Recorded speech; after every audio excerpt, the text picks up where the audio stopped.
The Tarsec fleet emerged from hyperspace at the edge of Earth's solar system, with all the confidence of a civilization that had done this 100 times before.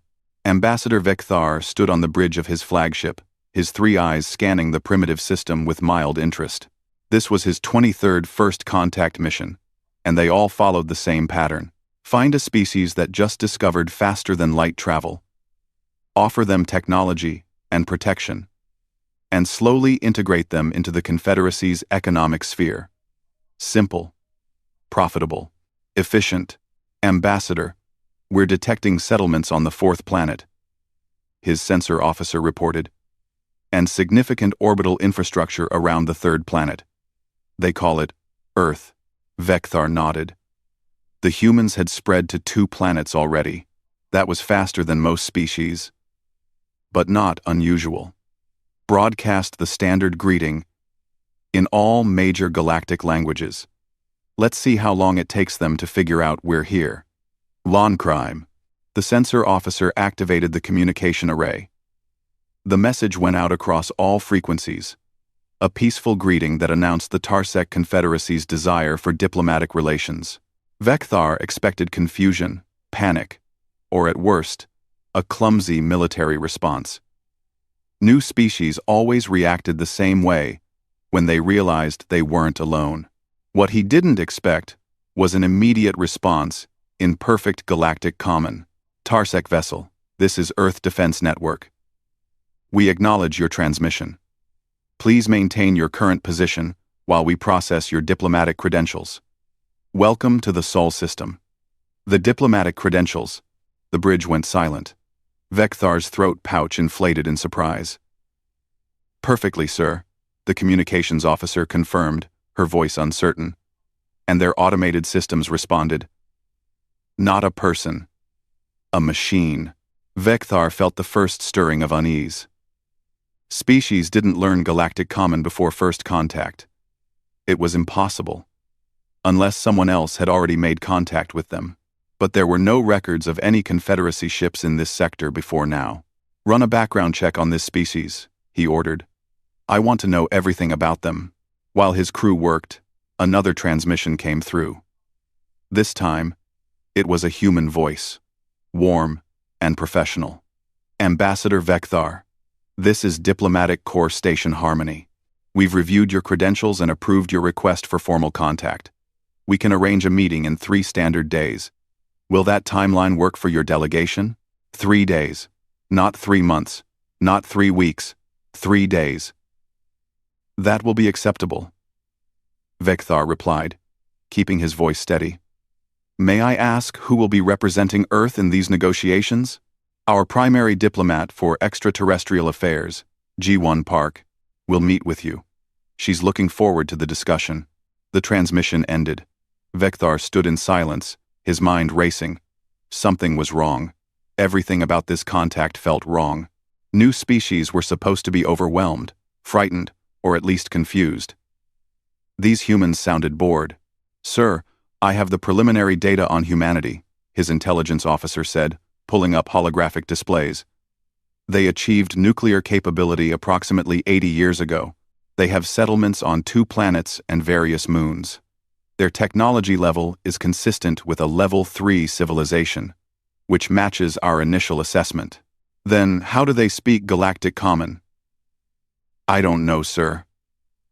But there's something else.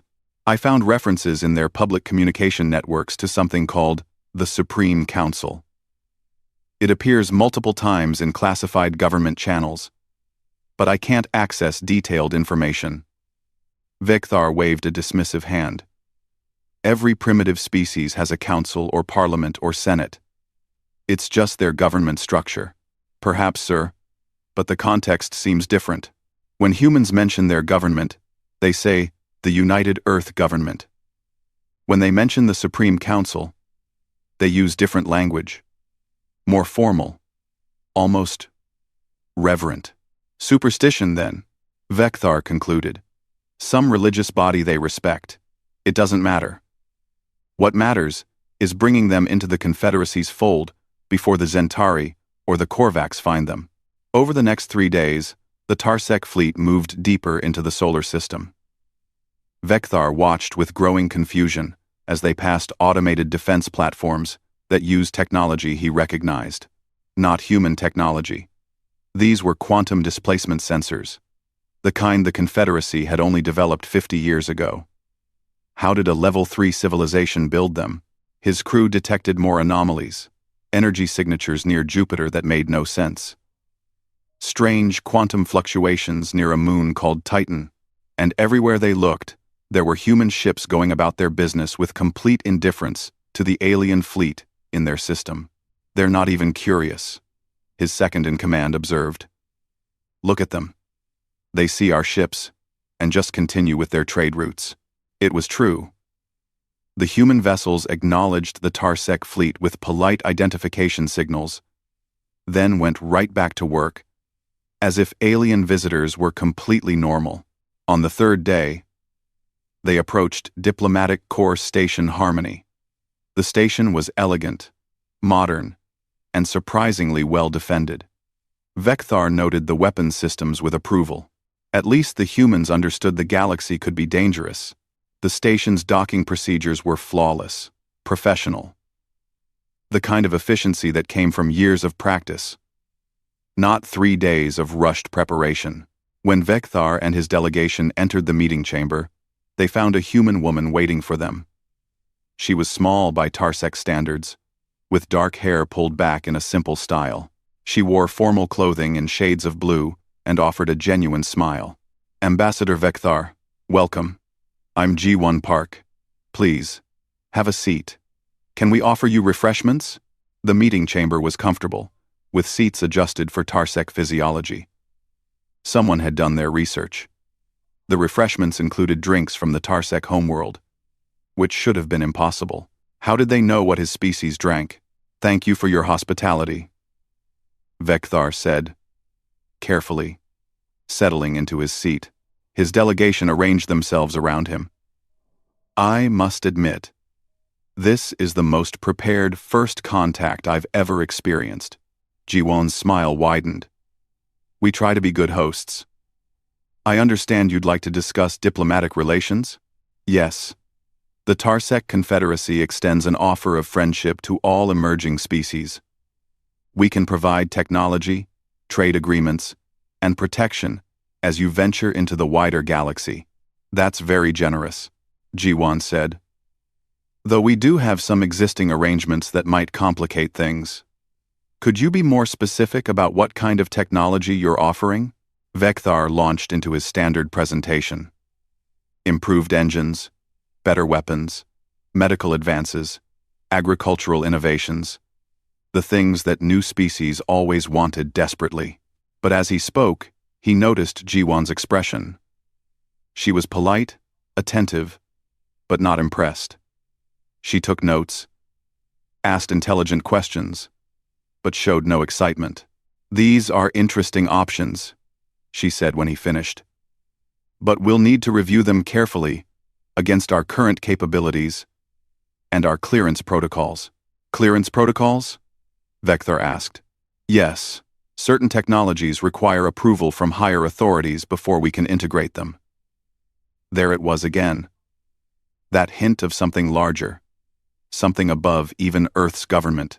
May I ask who these higher authorities are? Vecthar pressed. G1 hesitated for the first time.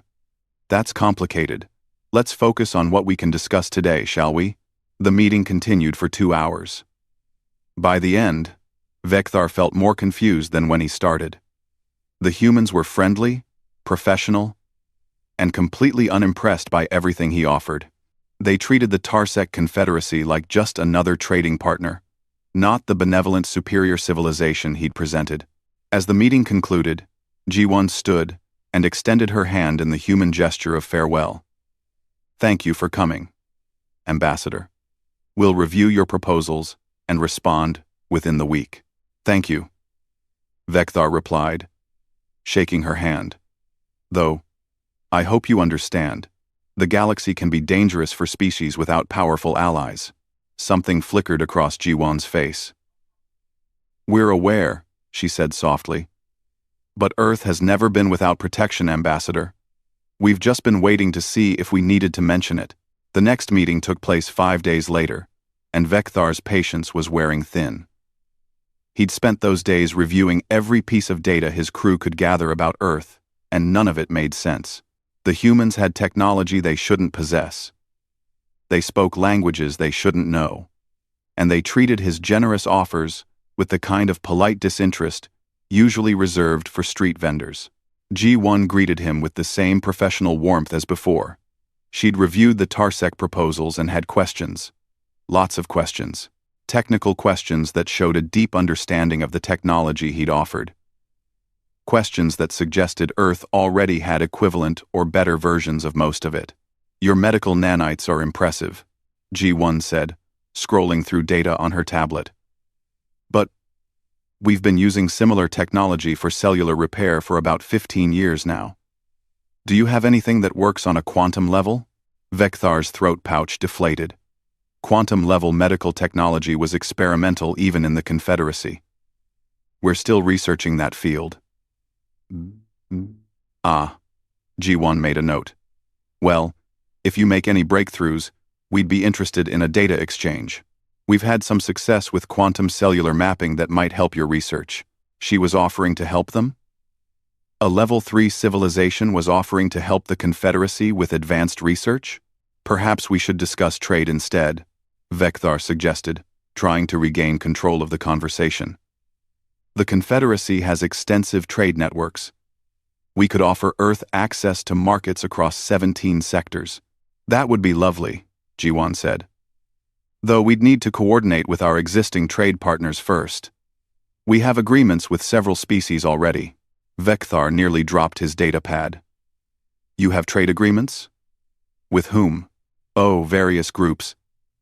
The Zenthri Collective has been buying our agricultural products for years.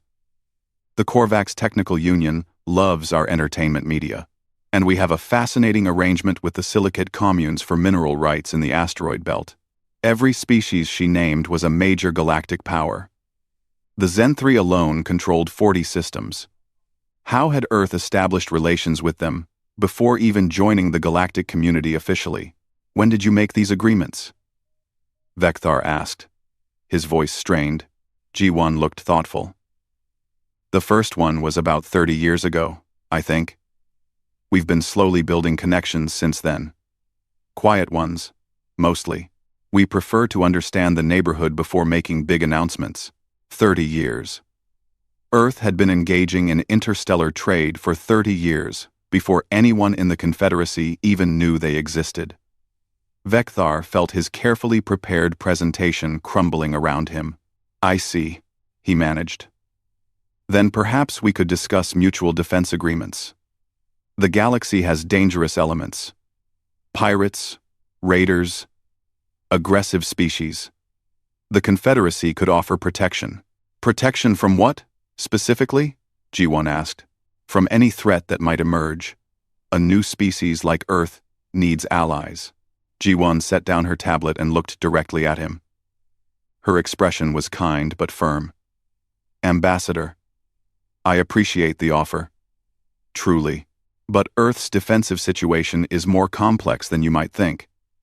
We have existing arrangements that cover our security needs. With whom? Vekthar demanded, his frustration finally breaking through his diplomatic veneer. That's classified, G1 said simply. Classified. Everything about Earth was classified. Vekthar had spent a week trying to learn about this species, and all he'd discovered was that they had secrets upon secrets. His patience snapped. G1 Park, I've been conducting diplomatic missions for 20 years. I've contacted species that barely understood fire, and species that had just achieved spaceflight, but I've never encountered a species as evasive as humanity. You speak our languages, you have our technology. You have trade deals with powers that should be far beyond your reach, and you refuse to explain any of it. G1's expression softened.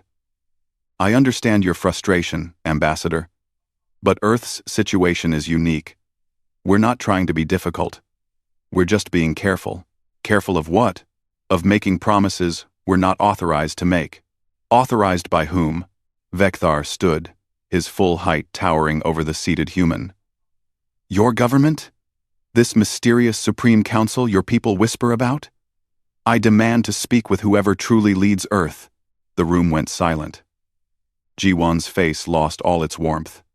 She stood slowly, her expression shifting from diplomatic professionalism to genuine concern. Ambassador, please sit down. You don't want to do this. I absolutely want to do this, Vekthar said.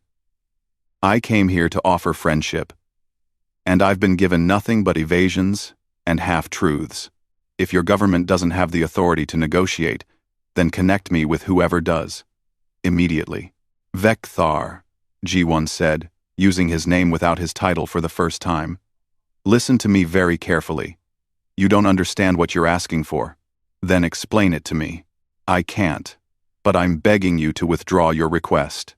Vekthar felt something cold settle in his stomach. Ji-won looked frightened. Actually frightened. But not of him. Of something else. Pride and frustration overrode his caution. He turned to his communications officer. Send a formal hail to whoever commands Earth's defense and government systems. Tell them the Tarsec Confederacy demands an audience with Earth's true leadership. If they refuse, we'll be forced to consider economic sanctions and report Earth's non-cooperative behavior to the Galactic Council. No, Ji-won shouted. Cancel that order. But it was too late. The communications officer had already sent the transmission.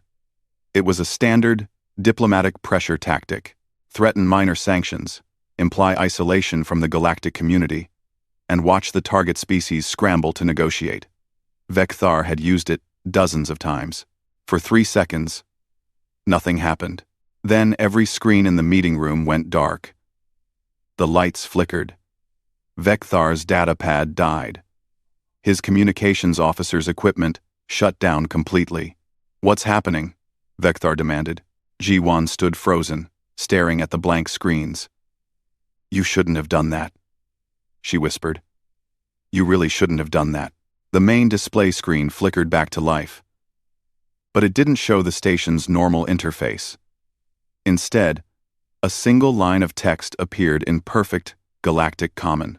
Request acknowledged. Supreme Council convening. Stand by. Vekthar felt his blood run cold. What is this? Vekthar. Vekthar. Vekthar. You demanded to speak with the ones who truly protect Earth, Ji-won said, her voice shaking. They heard you. Who heard me? Your government? Ji-won laughed, a sound somewhere between hysteria and resignation. The government? Ambassador. The United Earth government has jurisdiction over human affairs. They manage our cities, our laws, our economy. But they don't protect Earth. They never have. Then who does? Before Ji-won could answer, every sensor on the Tarsec flagship began screaming alerts. Vekthar's wrist communicator activated with an emergency signal from his ship. Ambassador, you need to see this. His captain's voice was tight with panic. Something's activating all across this system. Energy signatures we've never seen before. They're massive, sir. They're everywhere. Vekthar ran to the window. In the distance, near one of Jupiter's moons, space itself seemed to ripple. A structure was materializing. Something huge. Something that made his entire fleet look like toys. How long has that been there?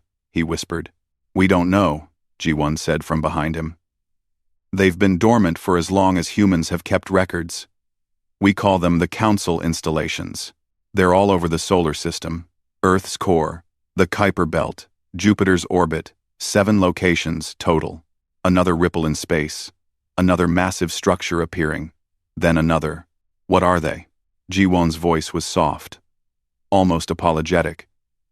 They're what happens when you demand to speak with Earth's protectors. Ambassador Vekthar, you asked for an audience with the Supreme Council. They're here, and I really, really wish you hadn't called them. The main screen changed. The text was replaced with a single symbol. Ancient, geometric. Beautiful and terrifying at the same time. Then a voice spoke. It wasn't human. It wasn't Tarsec. It was something else entirely. something old, beyond measure. You requested council intervention. State your grievance. Vekthar couldn't speak. He couldn't move. He could only stare at the screen and wonder what he'd just awakened. Vekthar finally found his voice, though it came out as barely more than a whisper. What are you? The voice didn't answer immediately. On the view screen, more structures continued to materialize across the solar system. Each one was enormous, dwarfing anything the Tarsec Confederacy had ever built. They weren't ships. They were something else entirely. Installations, weapons, guardians. Captain, report, Vekthar said into his communicator, trying to keep his voice steady.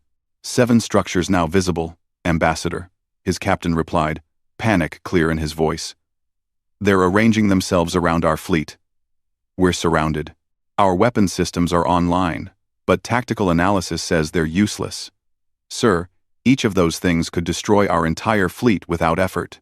Vekthar looked at G1. The human diplomat stood with her arms wrapped around herself, looking small and worried. You knew this would happen. I warned you, she said quietly. I tried to warn you. What are they? We don't know who built them. They were here before us, before recorded human history.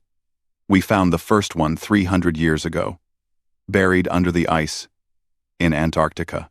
It was dormant, inactive. We studied it for decades before we understood what it was. And what was it? A guardian, a protector. When we finally figured out how to communicate with it, it told us its purpose. To protect Earth, to watch over humanity, to ensure nothing threatens us before we're ready to protect ourselves. Vekthar's mind raced. You mean humans didn't build these things? You're not controlling them? G1 shook her head. We can barely understand them. They allow us to live here, to grow, to develop. But they don't obey us. They obey their original programming that's older than any civilization currently in the galaxy. The voice spoke again, filling the room with its ancient presence. Ambassador Vekthar of the Tarsec Confederacy. You sent a formal hail demanding audience with Earth's true leadership. You threatened sanctions against this world. You implied force. Explain your intentions. I meant no real threat, Vekthar said quickly. It was standard diplomatic pressure. We do this with all new species. It's normal procedure, the voice repeated. You routinely threaten developing worlds to coerce cooperation? Not threaten, encourage. We offer protection and technology in exchange for economic partnerships. It benefits everyone. We have analyzed your species' history. We have reviewed your interactions with 17 previously contacted civilizations. Your definition of benefits everyone requires examination. Vekthar felt sweat forming on his skin. Whatever these entities were, they'd accessed the Confederacy's complete records in seconds. Records that should have been secure, protected by quantum encryption. G1 touched his arm gently. Ambassador, I need to explain something. The Council doesn't just protect Earth from military threats. They protect us from exploitation, from manipulation, from species that would take advantage of our development. That's why they're examining your history. We're not exploiters, Vekthar protested. We're peaceful traders. Then you have nothing to worry about, G1 said. But she didn't sound convinced. Vekthar turned to his intelligence officer. Access the Galactic Historical Database. Search for any records of these entities. Cross-reference with precursor artifacts. Vekthar. Access. Vekthar. Access the Galaby. His officer's fingers flew across holographic controls. Then he froze. Sir, you need to see this. A file appeared on Vekthar's personal display. It was heavily restricted, marked with security clearances he barely had access to. The title made his heart skip. Precursor Warning. Custodial Systems. He opened the file with shaking hands. The document was old, compiled from fragments found in ancient ruins across the galaxy. It described a race called the Precursors, The first intelligent species in the galaxy, the ones who seeded life on thousands of worlds before vanishing millions of years ago. Most of the file was speculation and theory. But one section made Vekthar's blood freeze. Warning to future civilizations. The precursors established custodial systems on selected worlds. These autonomous constructs serve one purpose: to protect designated species until they achieve full development. Custodial systems possess technology far beyond current galactic capabilities. They are not hostile unless their protected species is threatened. Under no circumstances should any civilization attempt to conquer, control, or coerce a world protected by active custodial systems. Such attempts have historically resulted in complete military destruction of the aggressor species. Only 3 confirmed encounters with active custodial systems exist in galactic records. All 3 aggressors were eliminated. No trace of their civilizations remains. The file included a list of protected worlds. Most were marked as custodial systems, dormant or destroyed. But one entry at the bottom of the list made Vekthar's vision blur. Earth. Sol system. Status. Active. Custodial designation. Supreme Council. Last verified contact. 47,832 years ago. Threat level assessment. Terminal. Recommendation. Complete avoidance. Their precursor technology. Vekthar whispered. You're not just protected. You're one of the chosen worlds. G1 nodded slowly. We didn't choose this. We didn't ask for it. Our ancestors evolved on a world that the precursors decided was worth protecting. When humans were still learning to make fire, these guardians were already here, watching over us. We grew up in their shadow. But you're so normal, Vekthar said helplessly. Your technology, your society, your level 3. You shouldn't be special. We're not special, G1 replied. That's the point. The Council doesn't make us powerful. It keeps us safe, while we develop at our own pace. Some humans don't even know the Council exists. It's classified information. We want to earn our place in the galaxy through our own achievements, not ride on the reputation of ancient guardians. The voice spoke again. Analysis complete. Ambassador Vekthar. The Tarsec Confederacy has engaged in 17 instances of economic coercion against developing species. 12 of those species are now functionally dependent on Tarsec trade, unable to develop independent economies. You claim to offer partnership, but you create vassals. That's not our intention, Vekthar protested weakly. Intention is irrelevant. Effect is measurable.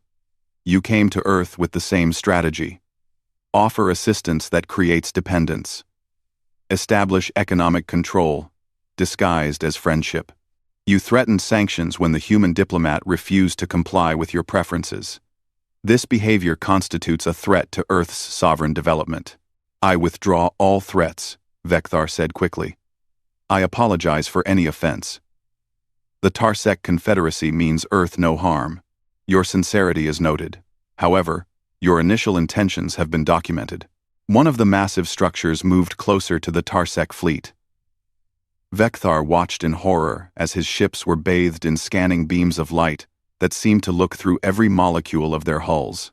Your weapon systems are primitive. Your shields are inefficient.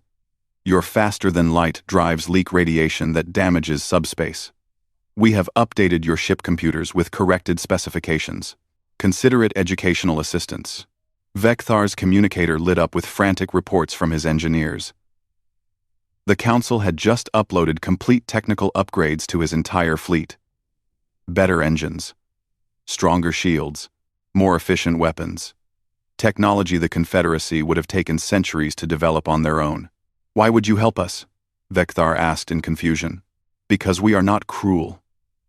We protect Earth. We do not seek to harm others unnecessarily. Your species showed poor judgment, but not genuine malice. You receive a warning and a gift. Use both wisely. G1 stepped closer to the view screen. Council, what happens now? The Tarsec delegation will depart this system immediately. All records of Earth's location will be purged from Tarsec databases. The Tarsec Confederacy will mark this sector as restricted space. They will not return. They will not speak of what they witnessed here. If they violate these terms, we will respond appropriately. Appropriately how? Vekthar asked, though he dreaded the answer. The three species who previously threatened precursor-protected worlds no longer exist in any form. Their homeworlds are empty. Their colonies are abandoned. Their ships are derelict. We do not destroy unnecessarily, but we protect absolutely. Do you understand? Yes, Vekthar whispered. Completely. Then this audience is concluded. Ambassador Vekthar, you demanded to speak with Earth's true leadership. You have done so. Be grateful the humans you met were diplomatic. Be grateful we are patient. Do not return. The massive structures began to fade, returning to whatever dimensional space they occupied when dormant. The energy readings decreased. The quantum signatures weakened. Within minutes, the solar system looked normal again. Peaceful. Ordinary. But Vekthar would never see it as ordinary again. He looked at G1 one last time. How do you live like this? Knowing you have gods as bodyguards? G1 smiled sadly. We try to forget. We try to earn our own way. Most humans will never know what just happened here. We'll write it off as routine first contact. We'll add the Tarsec to our trade databases. And we'll keep pretending we're just another species trying to find its place in the galaxy. But you're not, Vekthar said. You're the most dangerous species in known space. Not because of your strength, because of what protects you. Maybe, G1 said. Or maybe we're just lucky. Either way, Ambassador, I hope our peoples can still be friends. Just friends, nothing more. Vekthar nodded slowly. Friends. Yes. That's all we want now. The Tarsec fleet prepared for immediate departure, but Vekthar found himself unable to leave just yet. He had questions. Dangerous questions, perhaps, but he needed answers. G1 had agreed to one final private conversation before he left Earth's space forever. They met in a smaller observation room, away from both their staffs. Through the window, Earth hung in space, like a blue jewel, looking peaceful and innocent. It was hard to believe such a normal-looking world held such extraordinary secrets. Why did they help us? Vekthar asked. The technology upgrades. The Council could have just destroyed my fleet, or sent us away with nothing. Why give us gifts? G1 poured tea, a human custom she'd explained to him earlier. She offered him a cup, which he accepted. Because that's not what the Council does. They're protectors, not conquerors. They only destroy when there's no other choice. You sound like you know them well. I don't know them at all, G1 admitted. No human does. They've been dormant for most of human history. They wake up maybe once every few centuries, handle whatever crisis triggered their activation, then go back to sleep. This is only the fourth time they've activated in recorded history. What were the other 3 times? G1's expression darkened. 12,000 years ago, a species called the Rathnor tried to invade Earth. They were slavers, looking for primitive humans to capture. The Council destroyed their entire fleet in 17 seconds. 8,000 years ago, an asteroid was on a collision course with Earth. The Council moved it. Just reached out and moved it like it was nothing. 3,000 years ago, a plague started spreading through early human civilizations. The Council released a counter-agent that cured it overnight. And humans knew about this? Vekthar asked. Not really. The asteroid event became mythology, gods moving the heavens. The plague cure became stories of divine intervention. Only in the last few centuries did we develop technology good enough to find actual evidence.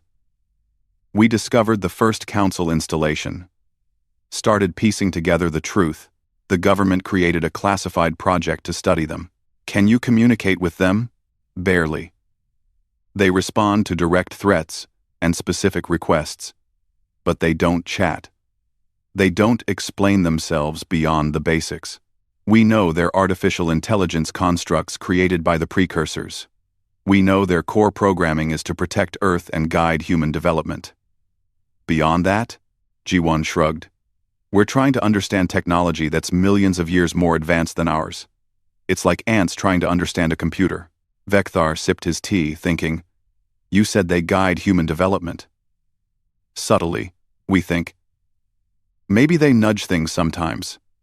Maybe they're why human technology has advanced so quickly in the last century.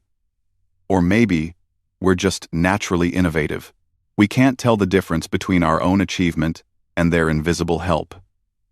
That's what frustrates some human leaders. We want to succeed on our own merit. But you can't. Not completely. No, G1 agreed. We can't. And that creates a philosophical problem. Are humans successful because we're capable? Or are we successful because ancient machines won't let us fail? How much of our achievement is ours? Quote, "What do you think?" G1 smiled. "I think the Council could have made us into gods.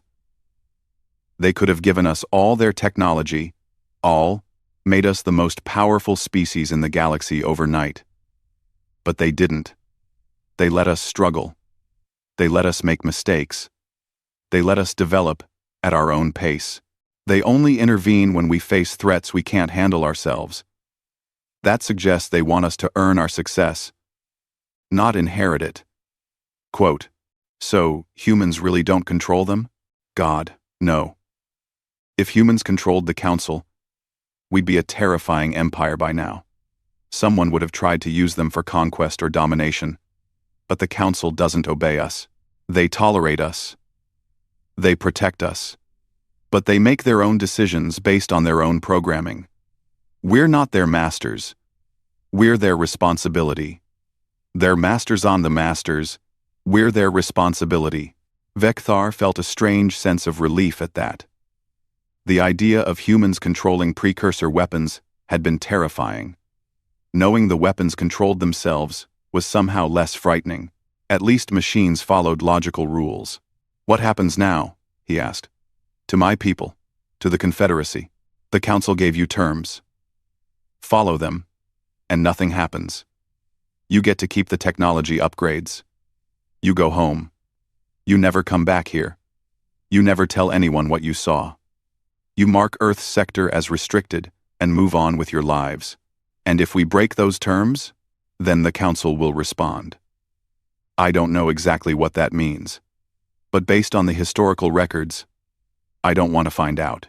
"The three species that no longer exist," Vekthar said quietly. "Were they really completely destroyed?" G1 nodded. "According to what little information survives, yes. The Council eliminated every trace of them. Ships, colonies, homeworlds, gone. As a warning to others, as proof that precursor-protected worlds were not to be touched. That's genocide. That's protection taken to its absolute extreme," G1 corrected.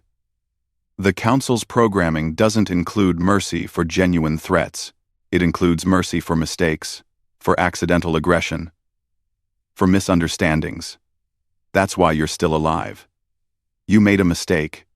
You didn't understand what Earth was. But you also didn't arrive with an invasion fleet. You didn't attack us.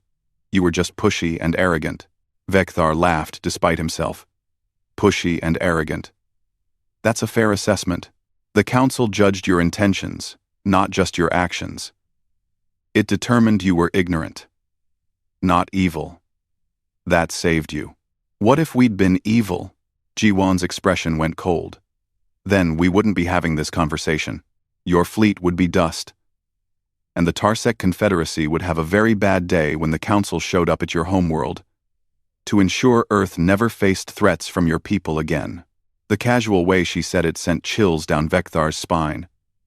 "You speak of extinction so calmly, because it's not my choice. It's not humanity's choice. We just try to be worthy of the protection we never asked for. Are you? Worthy?" G1 considered the question seriously. I don't know. We're violent sometimes. We make mistakes.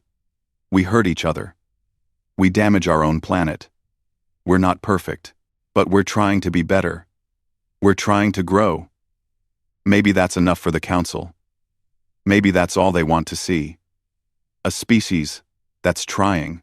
Vekthar stood and walked to the window. Earth really was beautiful. And now he understood why it had been chosen by the precursors all those millions of years ago. Something about this world was special, something worth protecting across eons. I have one more question, he said. The trade agreements you mentioned, with the Zenthri, the Korvax, others, they know about the Council, don't they? Some of them suspect. The smart ones figured it out after their first visit. They noticed the anomalies, did their research, and decided to play it safe. They trade with us as equals because they don't want to risk finding out what happens if they don't. And the species that don't know? We don't tell them. We let them think we're normal. It's easier that way. Less complicated. We want genuine relationships with other species, not relationships based on fear of our guardians. You're worried people will only be nice to you because they're afraid. Wouldn't you be? G1 asked. Imagine if every friendship you had was based on people being scared of your family. That's not real friendship. That's just fear wearing a friendly mask. So we keep the Council secret when we can. We only reveal them when someone forces the issue. Like you did. Vekthar felt a pang of guilt. I'm sorry. I was arrogant. I thought I understood the galaxy. I thought I'd seen everything. I thought I'd seen everything. You're not the first, G1 said kindly. And you won't be the last. Every few decades, some species discovers us and thinks they can push us around. The Council wakes up, sets them straight, then goes back to sleep. It's almost routine now. How do humans feel about that? About being the species everyone learns not to mess with, G1 sighed. Mixed feelings. Some people are proud. Some are embarrassed. Some are angry that we didn't earn our reputation through our own strength. Some think we should use the Council more actively, make demands, force other species to respect us. But most of us just want to live our lives. We want to explore space, make friends, learn new things. The Council is like having a very powerful parent. Comforting, but also frustrating, because it means we're never really independent. Will you ever be? Independent? Maybe. Someday.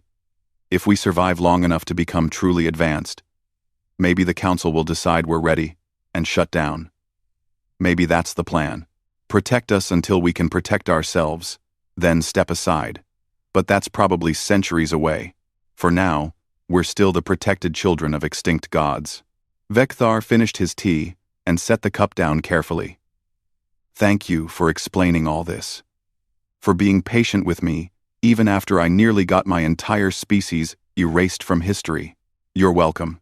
And Ambassador? For what it's worth, I hope the Tarsec Confederacy learns from this.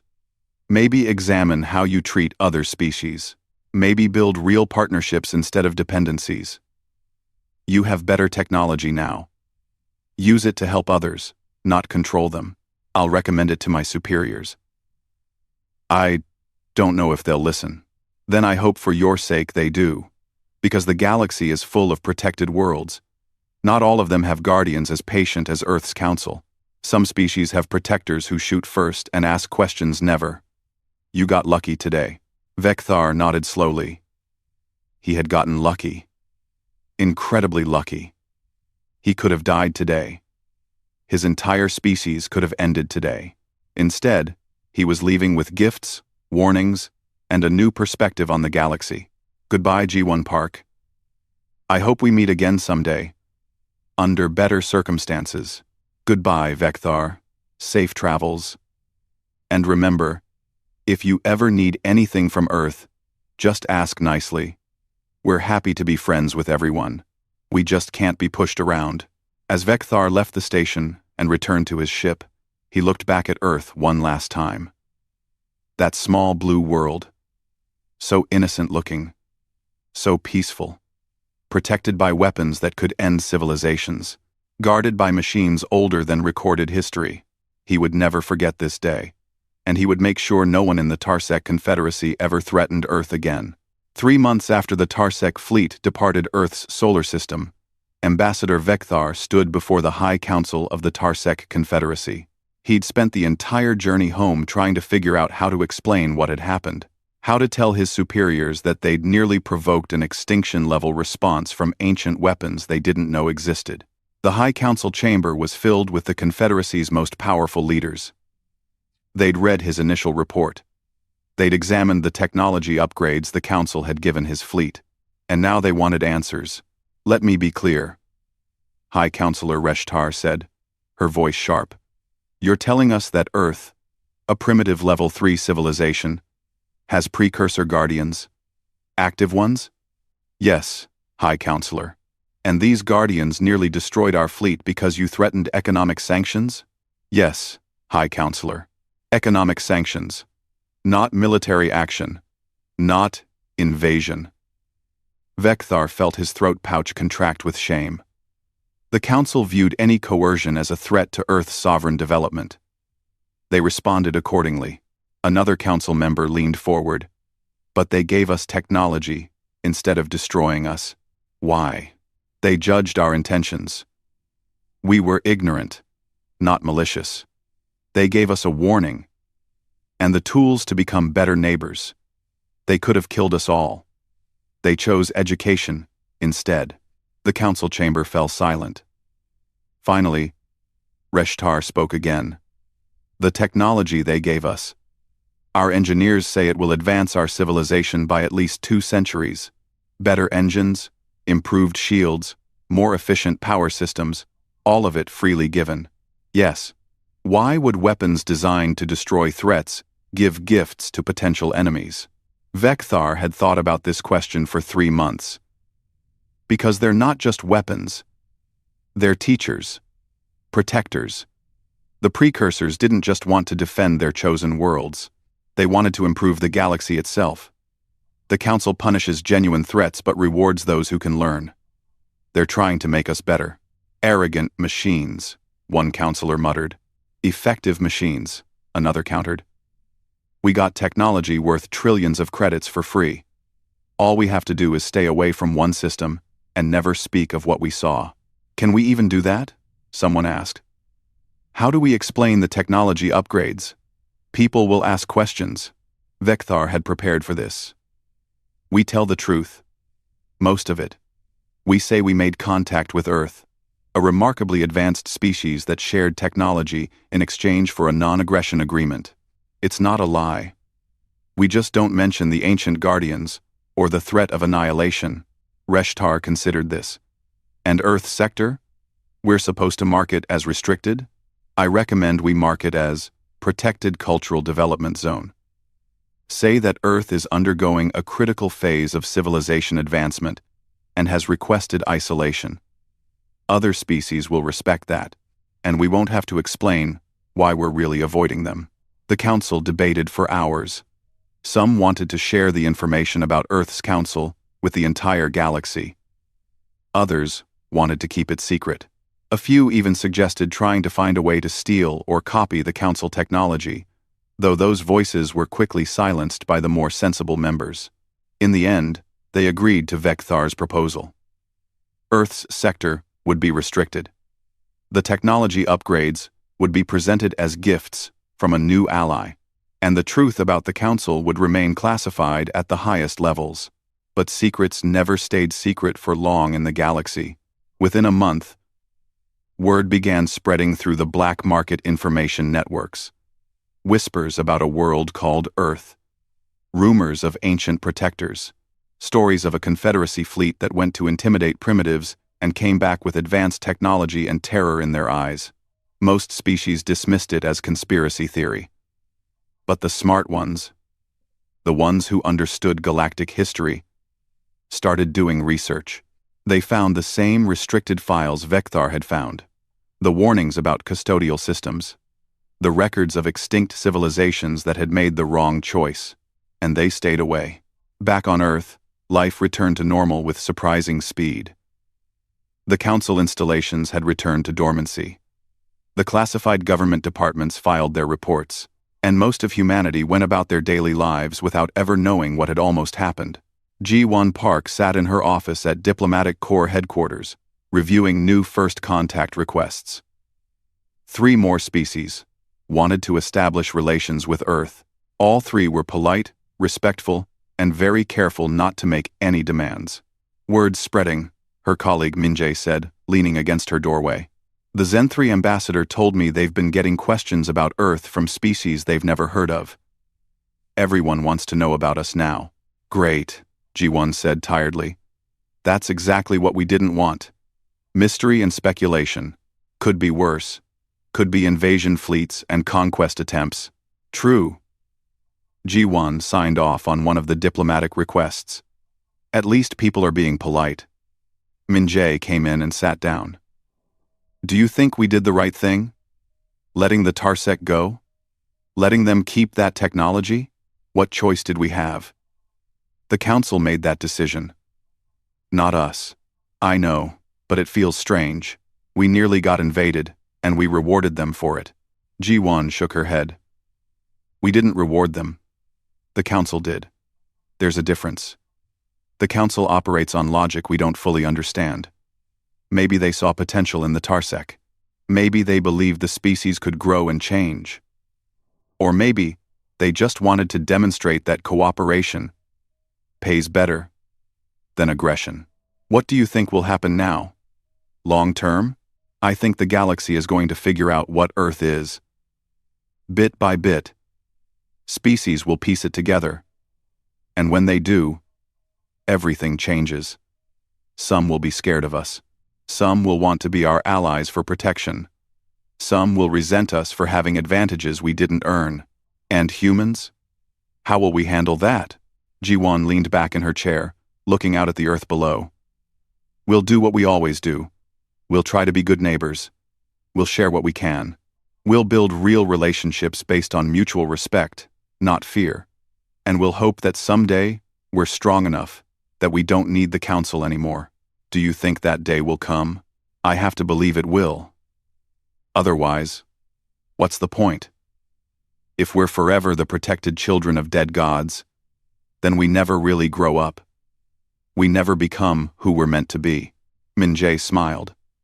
Very philosophical for a Friday afternoon. I've had a philosophical few months, Ji-won replied. Watching ancient weapons wake up to defend us tends to make you think about big questions. They sat in comfortable silence for a moment. Then Min-jae asked, Do you ever wonder why the precursors chose Earth? Out of all the worlds in the galaxy, why us? All the time. Maybe we were just convenient. Maybe there was something special about early humans they saw. Maybe it was random chance. We'll probably never know. Arfra. Number 2. Arfra. The council won't tell us? I asked once actually. During one of the debriefing sessions after the Tarsec incident. The council representative said, potential.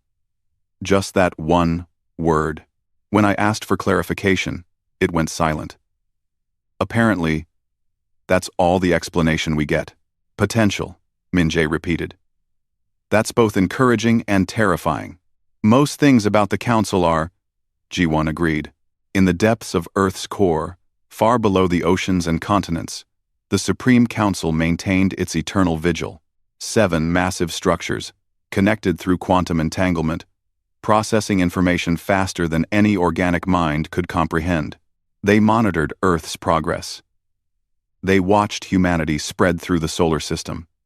They noted every ship that launched, every colony that grew, every advancement in technology and culture, and they communicated among themselves in language no human would ever understand. The Tarsec species has complied with our terms, one entity reported. No attempts to return, no violations of restrictions. They are adapting the gifted technology well. Positive outcome, another agreed. Education over elimination yields better galactic results.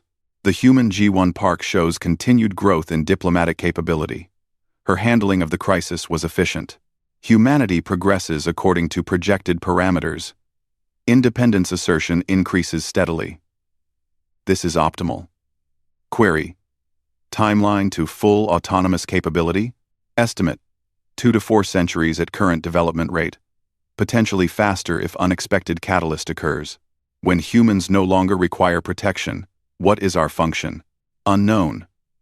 Precursor programming contains contingencies for Guardian retirement. We may remain as advisors. We may deactivate permanently. We may receive new directives. The precursors anticipated this stage, but provided multiple possible paths. Do we wish to deactivate? Long silence. An unusual pause for entities that normally processed thoughts in nanoseconds. We have no wishes. We have directives. But if we could choose, observation of humanity's continued development would be valuable. They are unpredictable, creative, potentially significant. Agreed. They justify the precursors' faith. Then we continue until they no longer need us. Affirmative. We protect. We guide. We wait. The council settled back into dormancy, ready to wake at the first sign of danger, but content to sleep while humanity charted its own course. Above, in Jiwan's office, an alert chimed. Another first contact request. This one from a species called the Korvath Dominion. They wanted to discuss mutual defense agreements. G1 smiled and opened the file. The galaxy was slowly learning what Earth was. Some would be friends. Some would be cautious. Some would keep their distance. But all of them would know one simple truth. Earth was not to be threatened. Not because humans were the strongest species in the galaxy. Not because they had the best weapons or the largest fleet, but because some things were protected by forces older than stars. Some things were worth guarding across millions of years. And some species, for reasons known only to extinct gods, were given a chance to grow without interference. Humanity had been given that chance. They didn't ask for it. They didn't always want it. But they had it, nonetheless. And they were determined to prove they deserved it. G1 began composing her response to the Korvath Dominion. Professional, friendly, careful not to promise anything the council wouldn't approve. It was a delicate balance, living under the shadow of ancient protectors while trying to stand on your own. But humans were good at balance. They'd been walking that line since they first learned to stand upright, and they'd keep walking it until the day they could finally stand alone, without guardians, without protection, without the shadow of the precursors looming over them. That day would come. Until then, humanity would keep growing, keep learning, keep reaching for the stars, and the council would watch. Silent and eternal, waiting for the moment when their protection was no longer needed, when the children finally became adults, when the guarded became the guardians. That would be the day the precursors' greatest experiment succeeded. That would be the day Earth truly joined the galaxy as an equal, and the council would finally rest.